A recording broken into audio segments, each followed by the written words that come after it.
Now, Novation Agreements. What's that? Okay. I don't know. It's hot. It's trendy. It's what cool kids are doing. So And I just like how somebody explained it to me. It's like, it's nothing new. It's just something the gurus are pushing now because they ran out of things to sell training on. So it was brought to us by owner of one of the brokerage that we're a part of.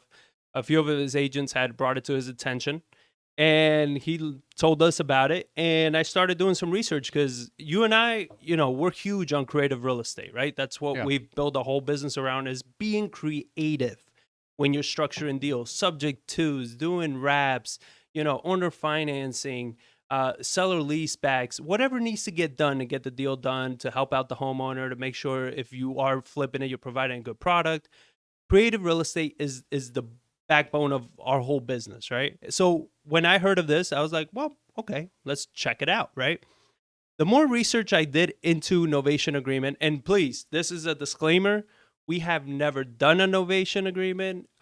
We have no plans anywhere in the near future of doing a Novation Agreement. So this is just research that I've done. Please do your own, consult with your own attorney. All the jargon that I missed. all the disclaimers that go in the bottom. We're not attorneys, accountants, veterinarians. So please consult a professional. That being said, every research I was pulling up on Novation Agreement, all the pros came from gurus selling courses on Novation Agreements.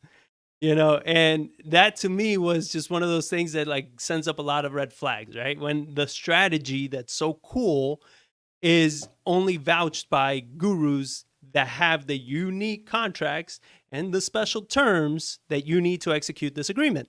And I'm like, And then the people that have brought it to us, as far as like to our attention, they're not known for being the most ethical investors and doing what's right. They're known for doing shady shit. So all these things put me on edge of like saying, man, I don't know if this thing is good, but I didn't want to make up my mind yet. So I wanted to make sure that I did some good research.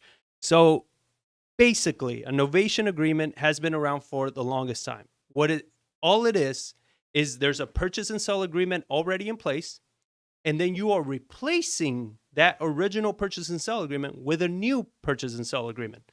So that's what a novation is on a very basic term, right? The majority of the time, a novation agreement is used on commercial real estate. That's where you see it more often.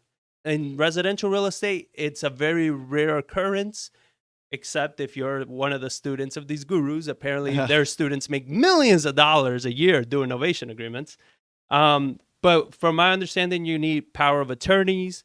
You need to put a lien on the property, because the whole premise of this agreement is that you have a seller that you are saying, hey, I'm going to, let's say the seller wants 200 grand for the house and the house is worth 300 grand. This is an example they gave. So, and your offer as an investor would have come in at 157. They're like, I'm not going to take that. I want 200 grand. Okay, this is where a novation agreement comes in. So you go into agreement with the homeowner saying that, okay, you're going to get 200 grand. I'm going to do the work that I need to do to the property, right, to get it to be worth 300. I'll sell it for the 300, and anything between the 200 and 300 is mine.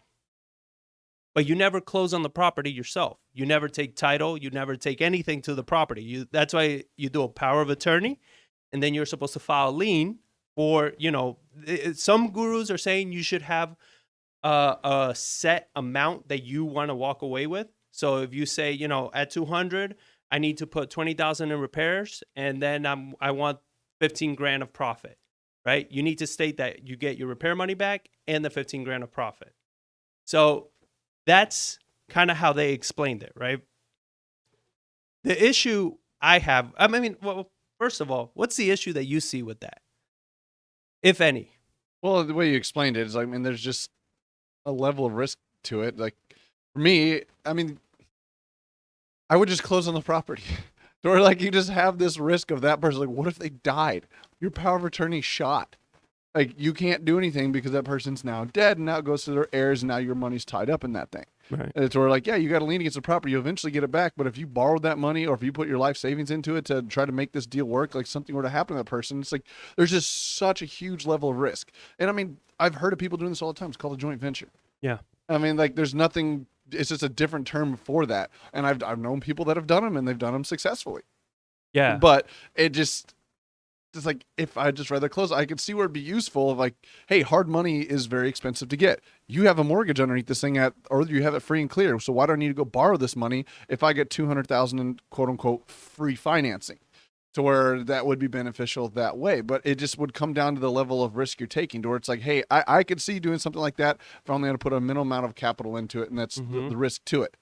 But that it just like, yeah, the way one of the gurus that was pitching it was, his name is, what the hell was his name? Morby. Pace Morby. So he has a YouTube channel, everything, and he's, he this is where he makes his money, is teaching novation agreements. And please, again, keep in mind, I'm not saying I'm against novation agreements or anything. I'm just putting out there what I've researched and what I've gathered and our points of view on it, right? So one of my concerns is you're not taking title to the property. Therefore, you're not doing any title search for it. You're not checking out, is there even a clear title? Is there any liens? Does this person even have the right to sell that home? Yeah. Like, you're not doing any. And, I mean, we come across it how often with the properties we come across. That's like, when we run title, it's like, wait, you're not the one that's allowed to even sell this house. Yeah. What are you doing getting contracts? Yeah, right? that's where I just look at it of just like, I don't know. I could see where it'd be useful in certain scenarios, but it's not a end all to be all marketing strategy of how you can do this with no money down kind of ordeal, which is, I'm sure that's how it's being pitched. Oh, it's 100% how it's being pitched. It's saying, because, you say, why not just buy it? Well, you got to have the money for that. Okay. You got to have the money for rehab too. So if you don't have the money for the rehab, right? Let's say you personally, because this is a no money down kind of thing, you don't have the money for rehab, you are going to get a loan, and that loan, chances are, is going to be in a second lien position because the majority of people have a mortgage. Yeah. So which lender is going to give you a second lien position on a property you don't own? Yeah. No, I mean, that's what I said. Like, you would need to do exactly like you said. You'd get it under contract. You have a contract or somebody do a full title search to the thing.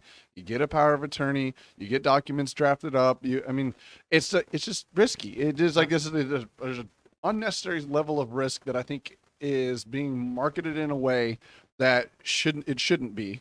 But I'm not saying there aren't certain scenarios to where it makes sense to do something like that. Yeah. Like the joint ventures, I mean, they just say like, hey, I'd see it being useful. It's like, it's really too tight for me to really want to mess with for what price you want. But I could see your point of like, yeah, I could see where this could be worth that amount of money. So it's like, I will do it to where I'm going to put in $10,000, $15,000, and I want 3 times my profit back, and then the rest is yours, whatever it may sell for. That's a joint venture. But the problem is, like, who determines that sales price? Exactly. Who has the power? The ultimate power comes down to the person that holds the title. It needs to be their signature. Even though, I could sue them. You could. Well, who's going to pay for that? Well, you can't force somebody to get rid of a property, but that's a very expensive process. Yeah. So it would have to, because we've done one of these deals before with some partners out of Austin, to where they put the money up to do something and they wanted 3 times back, and then after that they split the profit afterwards. Yeah. I was like, those happen all the time, but a lot of times, how much of a headache was it when they did it? There's just a lot of risks and pitfalls in that, where you really, like, literally you're going into business with that seller. So you have to think like, how ethical are you? I just met you. We've had maybe 30 minutes, 40 minutes worth, 45 minutes worth of conversations. Mm-hmm. And now we're going to go into business together. Yep.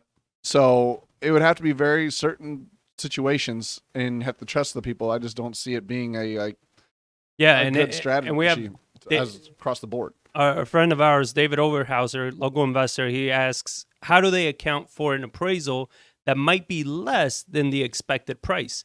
That's exactly right. Like, to me, it's all of the risks that are associated with, what if the market turns? What if anything slows down? What if you don't sell for what you think you're going to sell, right? And Novation, from, again, what we've gathered, this is a very advanced strategy. And the way these gurus are pushing it is, this is something that, every new wholesaler needs to be doing Novation. I'm like, no. If you're needing power of attorneys, putting liens, knowing all these things, plus the second agreement of the purchase of the home needs to be approved by the seller as well. Yeah. So what if the seller looks at it and says, wait, you're getting way too much money for this. I saw what you did. I saw the work you did. No, I don't agree to this shit. I want more, or I want this, or the whatever. You don't know what they're going to do.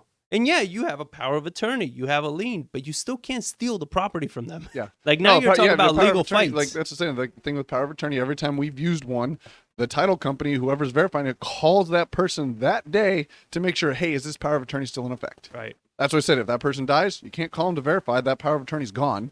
And that person could be pissed and be like, no. Or they could call title company. They could file a document that says this is null and void that the title company can find. There's a lot of things about that. I mean, where I hear this, I don't know if you have this in there about like why wholesalers are saying it's the best thing of trying to basically wholesale on the MLS. Oh, yeah. Well, I was going to touch on that, but go ahead. Okay. Well, I mean, this is where I've heard this, where people say, oh, Novation, it's so cool. You can wholesale on the MLS. Like, exactly. Because you have the power of attorney. Because you have a power of attorney. So the way they're looking at it is like, hey, I've got a contract and I have a power of attorney to exercise on the seller's behalf. Yeah. So you have a sales contract and now you're saying, hey, I'm going to buy this for $100,000. And since you have a power of attorney, you can now sign, they say legally sign a listing agreement beyond that. And say, okay, I can see that. You have power of attorney. You have right to execute on that.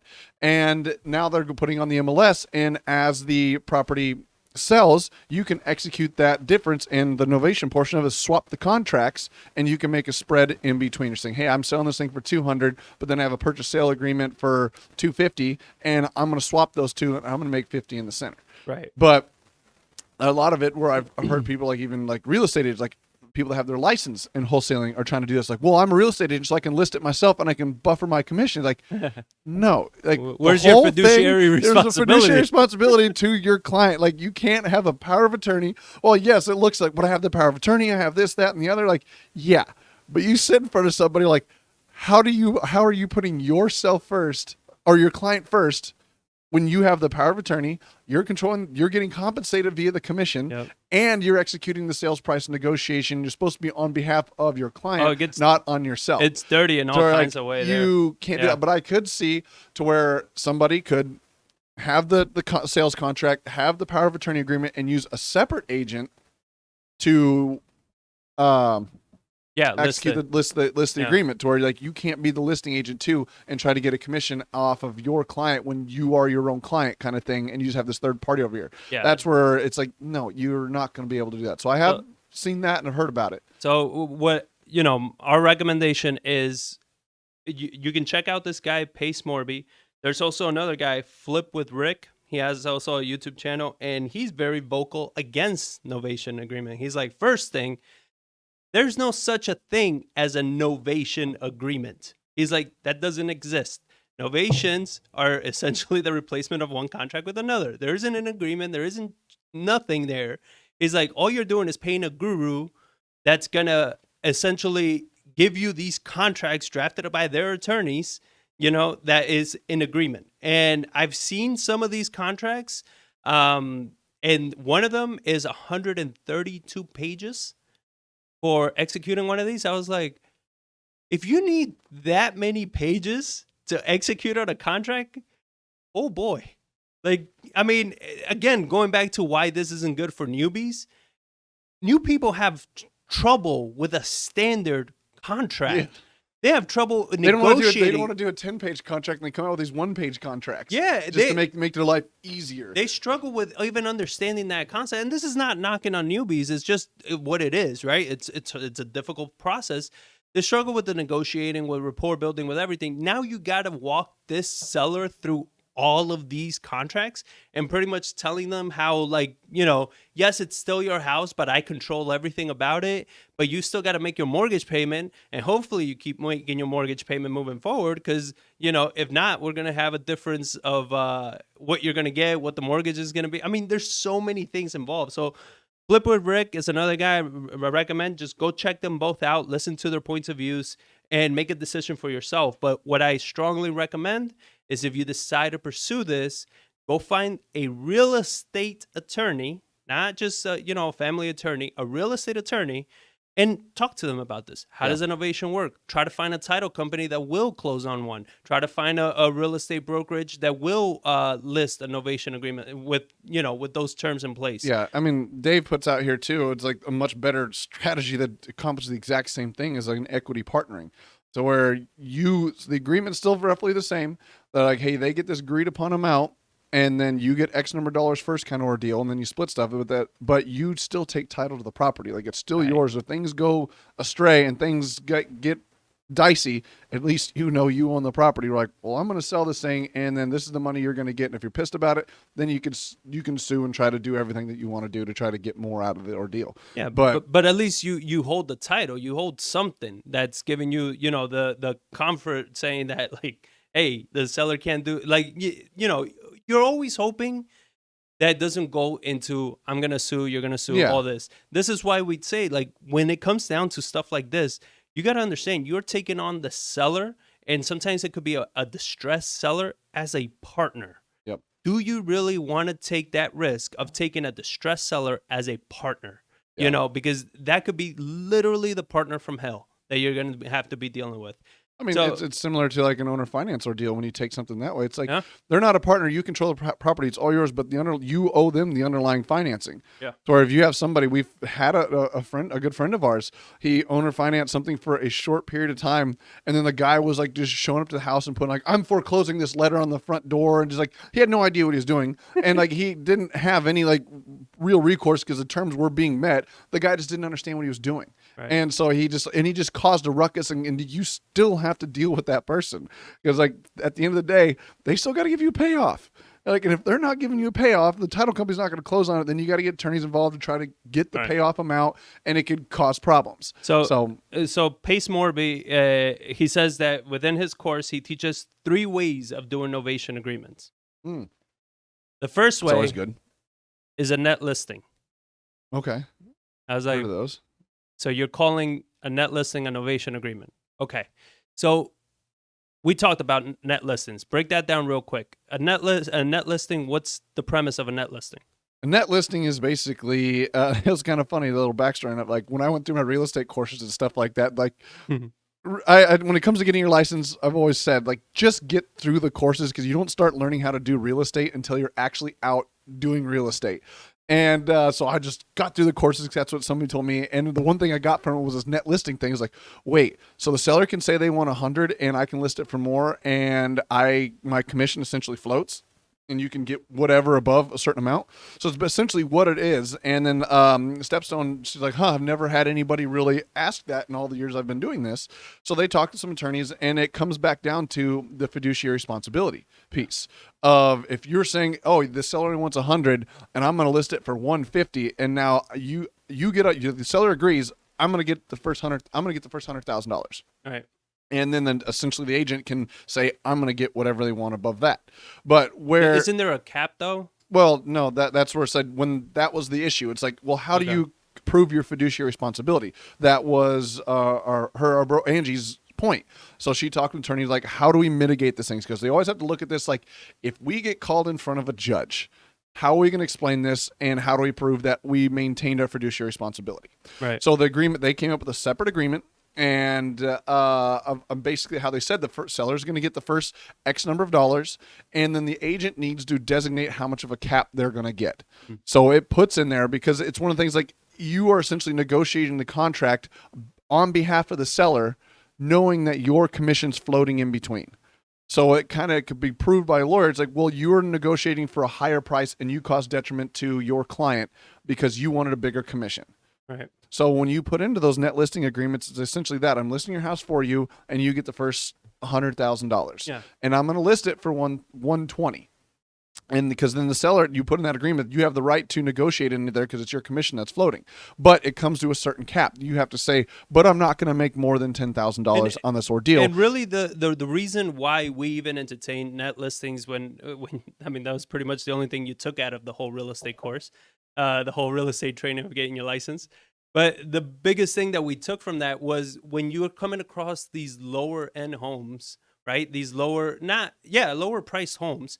Most agents don't want to list a $60,000, $70,000 home right? Because the commission is Well, yeah, because when you nothing. look at it, It's so $60,000 and you get 3% of that's Right. 1,800, and your brokerage has a flat fee of X number of dollars or takes a third of it. It's like all that work for $1,000 or $600. Like Yeah. it's not worth it. I mean, now you're just basically representing tenants. So it kind of gives you a way of being able to also list it and still make a little bit more than the traditional listing fee.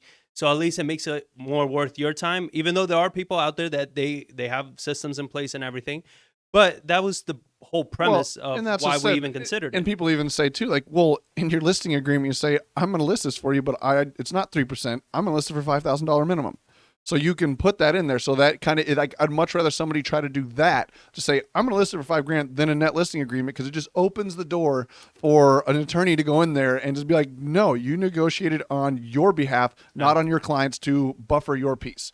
Well- and we've actually used a net listing before too. I've used it one time. Right. And the scenario was because of the person was in foreclosure, and the spread of what we thought we could get to what they owe and what they were trying to get out of the deal, there just wasn't enough there. So basically, and it wasn't 3%, it was less. So instead of designating like, hey, I'm not going to do this unless it's 3%, I cut my commission to be that floating piece to make sure this thing closes. So the seller gets their lien paid off, they get $5,000, the buyer's agent gets their piece, and I'm the one that has the floating commission in there. Yep. And I put in there saying, I'm not going to make more than the 3% on this ordeal. So let me list this for you, and my commission is the piece that just floats in between, so you don't have to go in there and do a bunch of paperwork to try to say like, well, there's not enough money in here to cover all the commissions that are contractually obligated. Yeah. Or it's like, well, contractually obligated, my commission just So you did it floats even the around. opposite. You didn't do it to get more money. You did it to help them out. So it didn't matter how much money you got. Yeah, and that's what I said. I capped it. It was like, I'm not going to make more than $10,000, and I knew there wasn't that kind of equity even in Right. the property. It would happen, and if there was,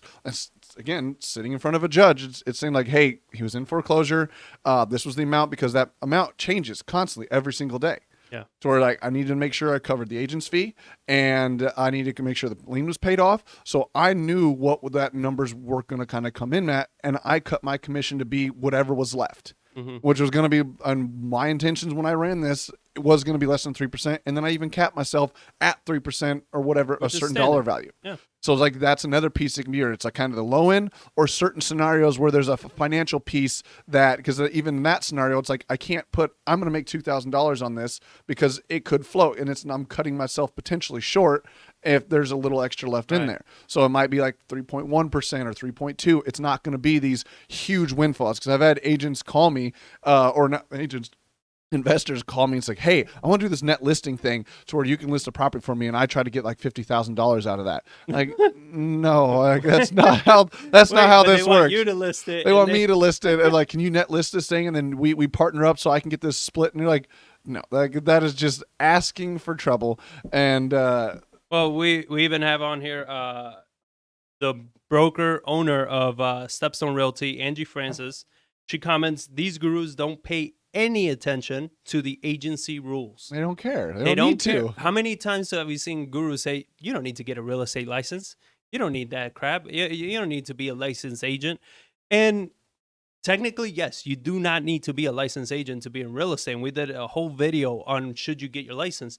But having your license opens up your door tremendously. I mean, when even now, how many deals are we closing right now that are traditional listings that have just come because of our network, because of situations, and they don't require that much work, but we're able to do it simply because we got the license. I mean, that's exactly what I was just trying to think through. It's like, just this last month alone, February, so we closed 3 retail transactions.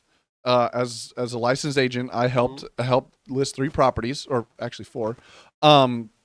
Got commissions off those, and then you look at all of the properties. Like, we have 4. I just did this morning. I switched one of our properties to pending, and I was like, I got 4 listings on there, and like they're all pending. It's like, that's kind of cool.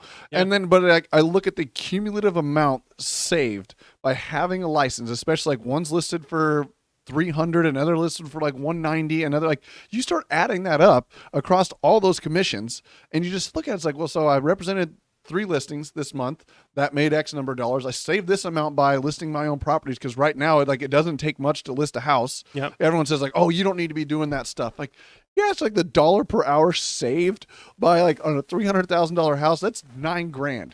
Yep. And yes, broker commissions, whatever it may be. But when you're listing a house, like, yeah, I might have 2-3 hours invested into that thing. I don't know about you, but $3,000 an hour, it's like, I'll go ahead and save myself $3,000 an hour by listing my own property. So when you add that, like, it adds up to a very sizable chunk of money that we saved just in this month alone. That I don't agree with, because I don't get out of bed if I'm not making at least 10 grand an hour. Okay, guru. Hashtag blessed. Hustling. So that's the first way of doing a novation, according to him, is a net listing, which, to me, that's not a novation. That's a net listing.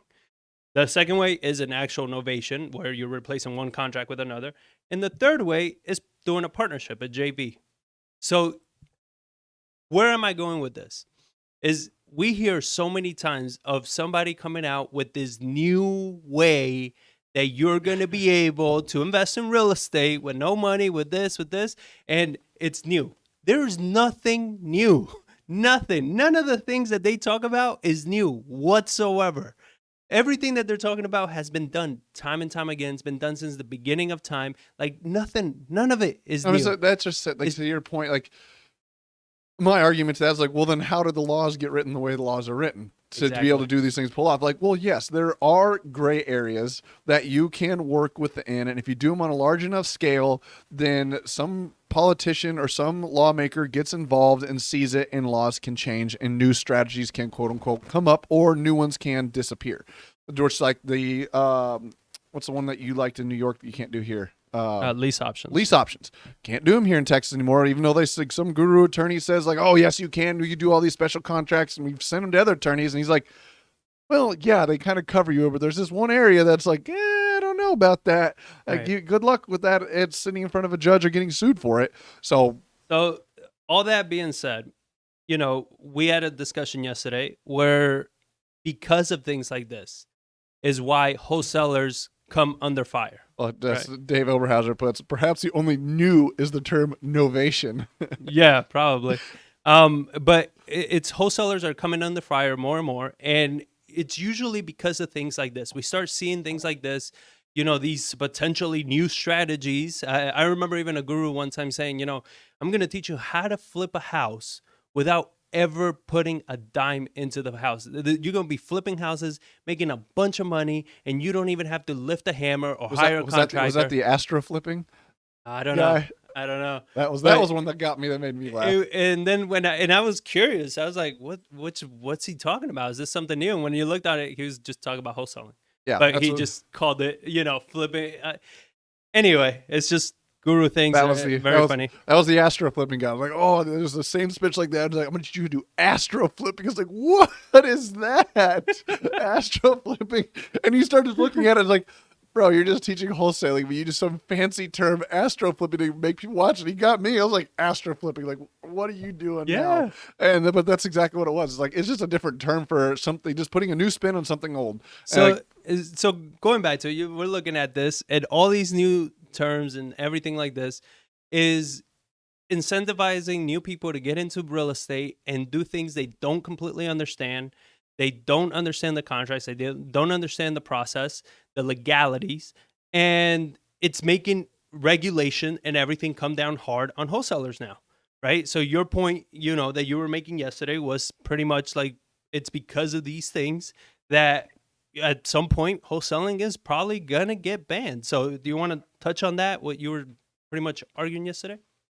I wasn't arguing. I was educating you on what the facts were. There you go. It's just one thing, because you see, like, they put out a big survey, Trek did not too long ago, that was a survey to all their licensed agents and different people, their database, and is asking several questions on their interactions with wholesaling. Because why I think this is happening is because enough end consumers have been hurt by quote unquote wholesalers that enough complaints have been filed from agents, enough from consumers, that regulators are now putting an eye on this. And it's because enough consumers are getting hurt and enough money is being transacted that they're like, oh, okay, we kind of have this Wild West thing going on where you have these unlicensed people, unregulated, skirting around the laws that are there for a certain reason, and the end consumer is getting either financially hurt or, well, I mean, really it comes down to financially hurt or detriment at some some point. And that's why regulators step in and say, like, what is going on? That's why we almost lost sub-twos a few years ago, is because some bad actor financially devastated a lot of people out in, I think it was West Texas. And that's when they came in and said, okay, well, what's going on? Because we can't have this happen anymore. So here was, my thing again. The homeowners are getting financially hurt. How are they getting financially hurt? If you're wholesaling a property, you're negotiating with the seller, right? A price that they are okay with receiving. And then you're wholesaling it, obviously, for a higher price. How are they financially hurt if they agreed to the price, if they were okay with the price? How are they financially hurt? Well, the other side of that, well, I mean, you look at it when it comes to a judge. Like I always said, like, and I can think it was Angie or Dan or somebody, or just like, I always do things as when it comes to real estate, if it's like kind of a gray area, or it's like, if I'm explaining this to a judge and a jury, can I explain why I did what I did and how I made the things that I made? Right. So say you contract a steal of a property, you get it for $60,000. And I've heard of these like 6-figure wholesale agreements and stuff like that, where somebody not necessarily, they don't double close because they never executed on the contract. They just basically sold their rights to the property, which is legal to do. Right. So they got contracted for 60, and then they sold the rights to that contract for, say, another $80,000 for a total sales price of $140. So now that end consumer just comes and says, yes, they agreed to that contract to sell it to you for $60,000.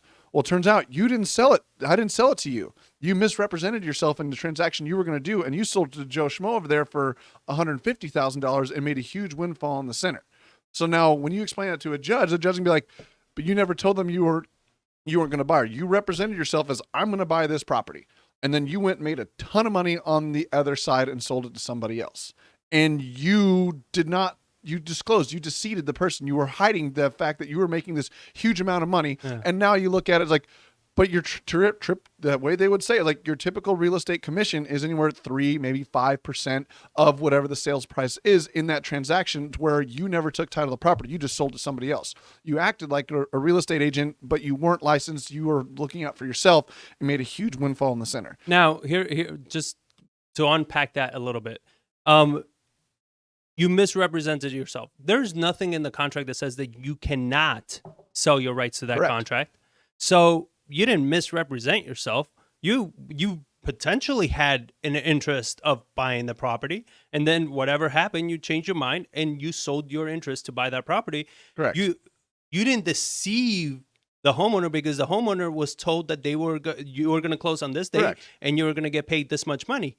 That still happens. So how is the homeowner deceived if you're not doing any of the things that are deceitful? Because, I mean, are you not telling them that you're wholesaling it? You don't have to. Why do you need to? Like, what does it matter if you're abiding by what you said you were going to do? And you are doing exactly that. But you look at the law and you look at how things have happened over time, to where people get in trouble, where you can say like, yeah, but they signed this agreement. And it's like, I get they signed that agreement and that is legal, but you took advantage of that person in that certain situation. You see that all the time. Like banks get into that all the time, pushing predatory loans, getting people just to sign something, this huge document to sign it, but then they come out with some class action lawsuit saying, yeah, but you push these products in a way that was deceitful of what they were actually getting. But how do you prove that it was deceitful? Because you say, you got it for a lot lower, right, than you should have. How do you know I got it for a lot lower than I should have? Those are the numbers that I ran that it would have worked for me. I don't know if it would have worked But higher. It's the fact that you didn't go through with what you're saying. It would have worked for you. Then why didn't you close on it if it didn't work for you? What does it matter? The sellers still got what I told them they were going to get. It's still closed when I told them it was going to close. What is the difference? Why does that matter? Because you deceived that person. You told them, it's like, hey, I'm going to use negotiations, high pressure sales taxes to beat your price down, knowing on the back end, I can sell this thing for a huge windfall. I'm not telling you I'm going to do that. I'm just going to get you under this contract and now push this thing. And that's why people are starting, because you're hearing about these things more and more. So let's say you're anticipating, right, selling it for a huge windfall, and then you realize that you can't sell it for that huge windfall because there aren't any, stupid investors in your market. So they're not going to overpay that much. So now you do have to close on it. So you still didn't deceive them, because in that scenario, you actually fulfilled your obligation of the contract. But you weren't being deceitful. You were just seeing if there was somebody else that could probably make it work with better than you can. So you're saying that in front of a judge, because this is what we're arguing. We're arguing if you're sitting in front of a judge, Yeah. how do you defend this? Yeah. Right. So you're saying in front of a judge, the judge is going to say that you were being intentionally deceitful. You knew your intentions were to wholesale it because you didn't have the capital, whatever it is. And then it comes down to the piece of a fee. Or like if it's only like 10 grand, it's like, that's not that, okay, 10 grand over $60,000. Yes, you were deceitful or whatever it might be, but you're only talking like a 10% fee. It's the huge ones. And we hear about them, of somebody making a shitload of money. And then that person that you across from, it's like, this isn't a business. This is just an individual. That's why laws a lot of times get written, is to help protect the end consumer from people that have superior level of knowledge. You're an expert in real estate. They're not. They have no idea. And they contacted you and you got them to sign some contract, and then you made a huge windfall at their expense, their financial expense. Now flip it to the other way. We run into these people where we say, I'm going to buy it for 100 because you know it makes sense for 100. Some wholesaler comes in there, say they're in foreclosure, and says, oh, I'll give you 120 for the house. Who's that person going to sign with? They're going to sign with that investor that can do it for 120, and they're going to lock them in a contract. Then sellers thinking they're going to be able to sell the property, and then come day of closing, they couldn't sell it to anybody. They had no intention of ever buying the thing. Right. And then that drove them into foreclosure. There's another scenario on the other side. It's not making too much money. It's you were promised too much money by somebody that didn't know what they were doing, and now you were financially hurt because you got foreclosed on. You're saying this person said they were going to buy my house and never did. Well, but now we're talking about slightly two separate things. I do agree. I understand, and I agree with what we've always condemned these wholesalers that are contracting, and this is because, again, these freaking gurus, right? Just get it on the contract. Just get it on the contract. You'll find somebody. Like, no, if you don't know that it's the right price or anything, then you shouldn't be getting it on their contract.